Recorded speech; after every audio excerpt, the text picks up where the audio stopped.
बच्चे को इतने सवाल नहीं भेजते हैं, ये सब सेटिंग का मामला है। लैब वाले ही पेपर बाहर कर रहे हैं, जहां लैब पे आपका पेपर हो रहा है ना, वही लोग पेपर बाहर कर रहे हैं, और वही टीचर्स पैसे दे दे के पेपर बाहर ला भी रहे हैं कि सबसे पहले हम दिखाएंगे 25 हुबहू क्वेश्चन क्या होते हैं।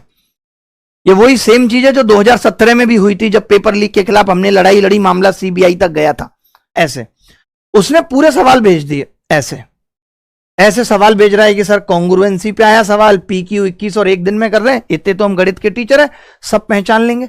मैंने सोचा कि यार ये बच्चा पेपर कर रहा था या पेपर में क्वेश्चन उतार रहा था, क्योंकि बिना क्वेश्चन उतारे तो बच्चा पेपर में सवाल दे नहीं सकता इस तरीके से लिख के।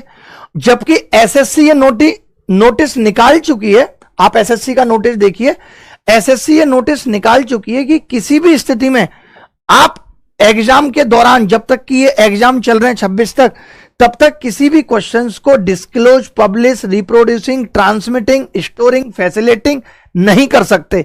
लेकिन हमें क्यों मानना है? वैसे टीचर ज्ञान देंगे कि बच्चों को अच्छा करना चाहिए, समय नहीं खराब करना चाहिए, ऐसा नहीं करना चाहिए, वैसा नहीं करना चाहिए। और हम सब टीचर क्या कर रहे हैं? हम सब टीचर इसलिए ताकि अभी हम लोग मेंस का बैच स्टार्ट करेंगे, जितने ज्यादा बच्चों की नजर में आ जाएं उतने हम अच्छे कोर्स बेच लेंगे। कोर्स बेचने के लिए हम गलत तरीके ही क्यों ना इस्तेमाल करने पड़े, लेकिन हम इस्तेमाल करेंगे, क्योंकि हम सेकंड शिफ्ट, थर्ड शिफ्ट का दिल तो जीत रहे हैं ना। फर्स्ट वाले हमसे खफा हो जाए कोई बात नहीं, लेकिन हमने 2 शिफ्ट का दिल जीत लिया एज इट इज। क्या ये एनालिसिस पेपर लीक नहीं है जो आप ये आके कह देते हैं कि हुबहू क्वेश्चन 25 ये थे? आज मैं 2023 के भी सेट देख रहा था कि जो 3 शिफ्ट के पेपर होते हैं उनमें एसएससी बहुत कुछ नहीं करती, एज इट इज सवाल रखती है। किसी में मीन प्रोपोर्शनल पूछा, संख्या बदल के दूसरे में थर्ड प्रोपोर्शनल पूछ लिया, आइडेंटिटी पूछी किसी में पहली, किसी में दूसरी पूछ ली। बच्चे को इतना बेसिक आइडिया लग जाता है कि वो इस बचे हुए 1 घंटे में अपनी तैयारी को 10, 20, 50x कर लेता है। मैं बच्चों से भी पूछना चाहता हूं, शिक्षकों से भी पूछना चाहता हूं कि हम इस नोटिस के खिलाफ क्यों जा रहे हैं, जब एसएससी ने ये कह दिया। और मैं ये देखता हूं कि जहां बच्चों के हक की लड़ाई की बात आती है वहां तो आप खड़े नहीं हो पाते हो। अभी 2023 वाले बच्चे दर दर की ठोकरें खा रहे हैं, 4 सवाल गलत आए, मामला हाईकोर्ट में पहुंच गया, आपने नहीं एक वीडियो बनाया। अभी बच्चों के एडमिट कार्ड फंस गए 31,000 बच्चों के, आपने एक वीडियो बना के नहीं बोला कि आप एसएससी ऑफिस जाओ, वहां से आपका पेपर देने का मौका दोबारा मिल सकता है। तब आपकी इंसानियत कहां चली जाती है? यूएफएम जब आया, यूएफएम पे तो आपने वीडियो नहीं बनाया कि एसएससी को यूएफएम हटाना चाहिए। जहां आपको अपना फायदा दिखता है वहां आप सबसे आगे आ जाते हैं। और मैं किसी एक टीचर की बात नहीं कर रहा, सबके 10-10 दिन से सेशन लगे हुए एनालिसिस करेंगे।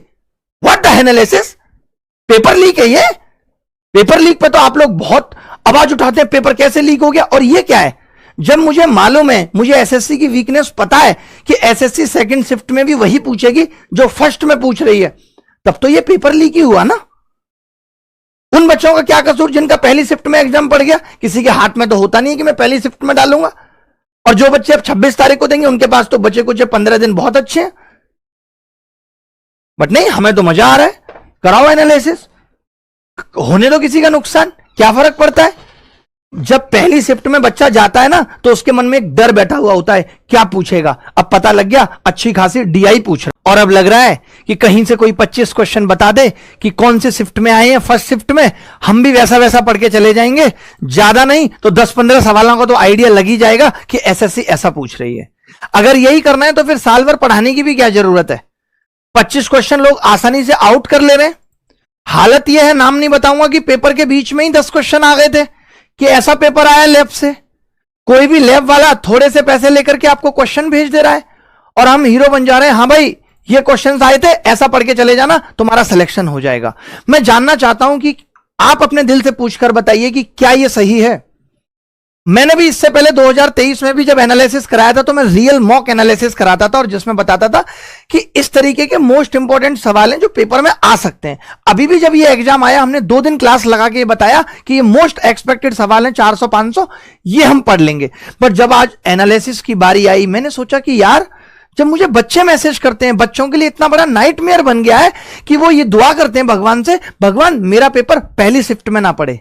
यानी आज इतना खराब अनहेल्थी कंपटीशन हो गया बच्चों में कि अगर उसका पेपर पहली शिफ्ट में तो उसका डर बहुत बड़ा है, उसे नहीं पता कि क्या पूछा जाएगा। लेकिन अगर उसका पेपर सेकंड शिफ्ट में तो हम उसको हाथ से परोस देंगे कि बेटा देखो टेंशन मत लो, ऐसे सवाल पेपर में आएंगे।